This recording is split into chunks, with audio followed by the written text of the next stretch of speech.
Salam tout le monde, salam, c'est Yacine, j'espère que vous allez bien. Alors, avant de débuter mon propos, je tiens quand même à dire quelque chose.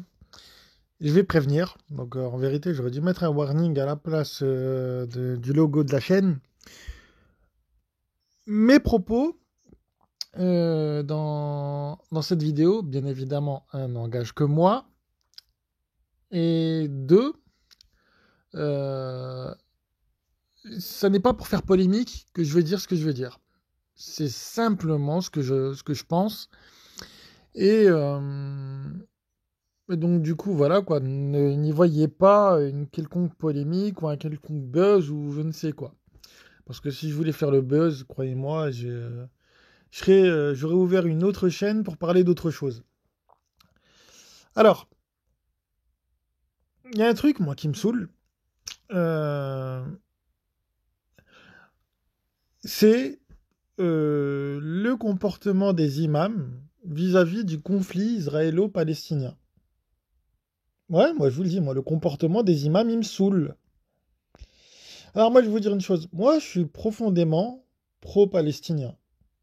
Honnêtement, hein, je suis profondément pro-palestinien. Si on est juste et si on est du côté de la justice, on est du côté des Palestiniens. Il n'y a pas, normalement ça ne se discute pas et j'ai énormément d'arguments, voilà, qui sont non seulement fondés sur le droit international public, mais aussi sur la raison, voilà, qui vont en faveur des Palestiniens. Bien, donc je suis profondément pro-palestinien et ce qui est fait aux Palestiniens me dégoûte absolument. Voilà, que les choses soient bien claires. On va en venir au cœur du sujet.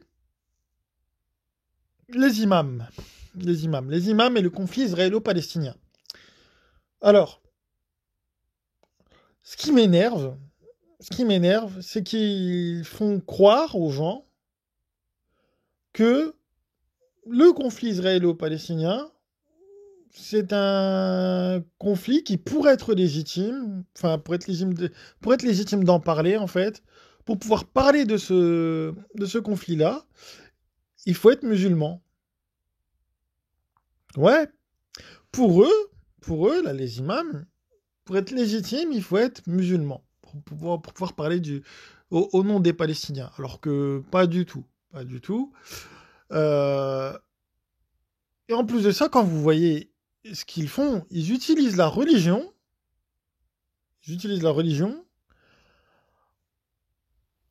encore une fois, à leur profit en fait. Et ils utilisent le conflit à leur profit en fait, pour eux. Regardez, on est des bons imams, on est pro-palestiniens, on fait des prêches en faveur de la Palestine, etc. Alors que ça se trouve, le mec, il s'en tape de la Palestine.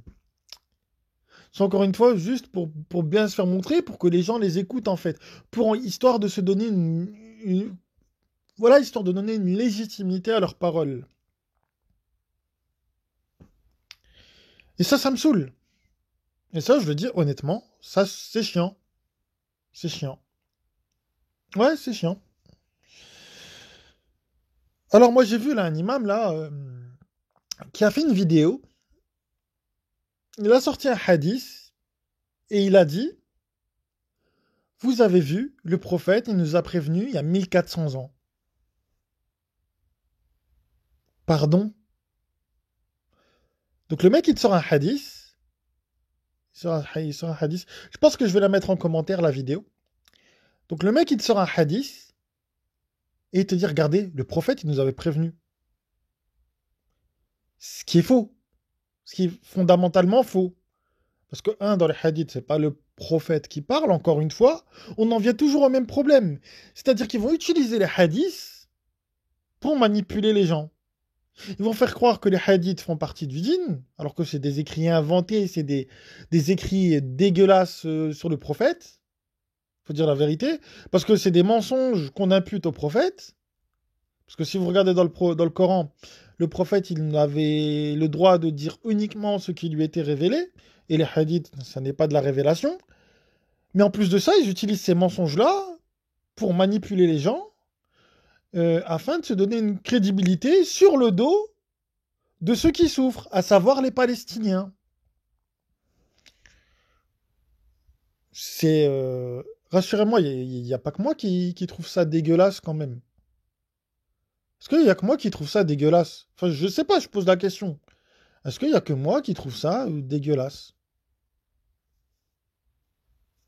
Je sais pas, hein.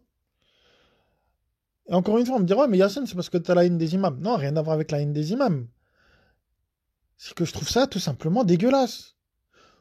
Donc il y a une situation qui est catastrophique, qui est celle de la Palestine, et t'as un groupe de personnes qui utilisent cette cause pour se donner une pseudo-crédibilité auprès d'un auditoire religieux.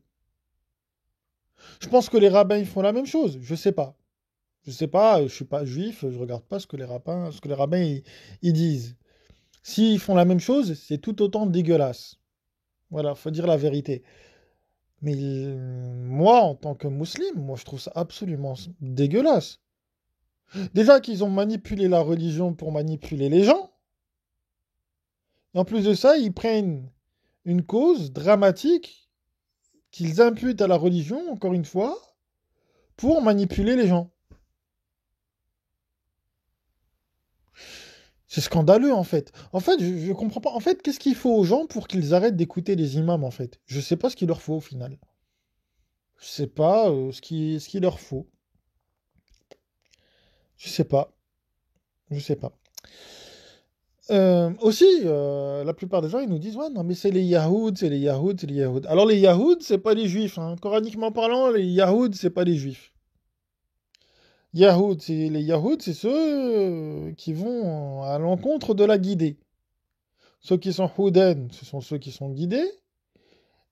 Et les Yahouds, c'est ceux qui vont à l'encontre de la guidée. Coraniquement parlant, hein. Coraniquement parlant. Donc, ça n'a rien à voir avec les Juifs. Enfin, quoique, il y a un petit lien, bien évidemment. Parce que les Juifs, ils ne suivent pas tous les prophètes, etc. et tout. Ils inventent des choses en matière de dîne, etc. Bien évidemment, il y a un lien.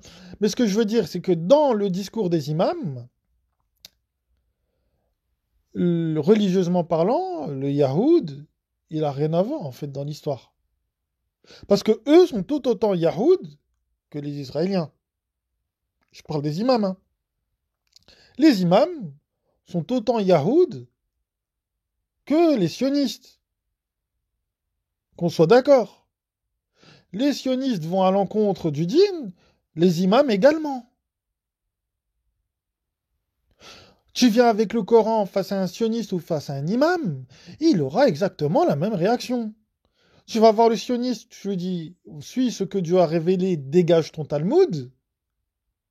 Il va avoir la même réaction que l'imam quand tu lui dis, dégage tes hadiths et suis ce que Dieu a révélé. Les deux là, c'est des Yahouds.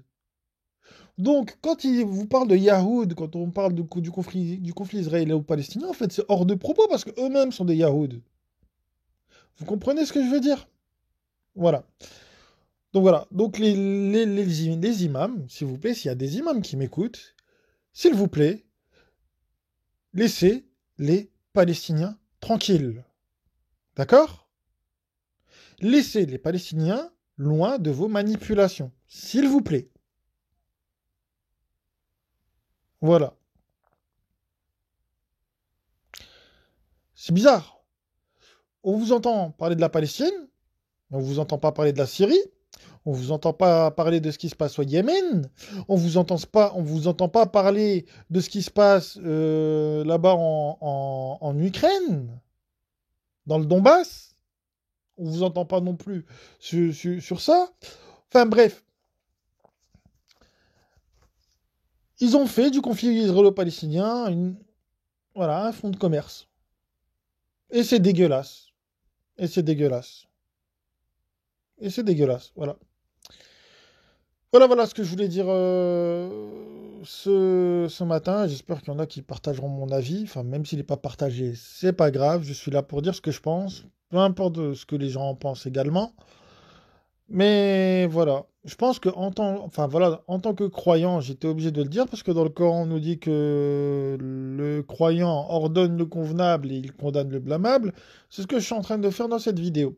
C'est-à-dire que voilà, les imams utilisent le malheur des Palestiniens pour séduire leurs ouailles religieuses et je trouve ça absolument dégueulasse. Voilà. Sur ce, bah moi je vous passe le salam et je vous dis à une prochaine. Salam.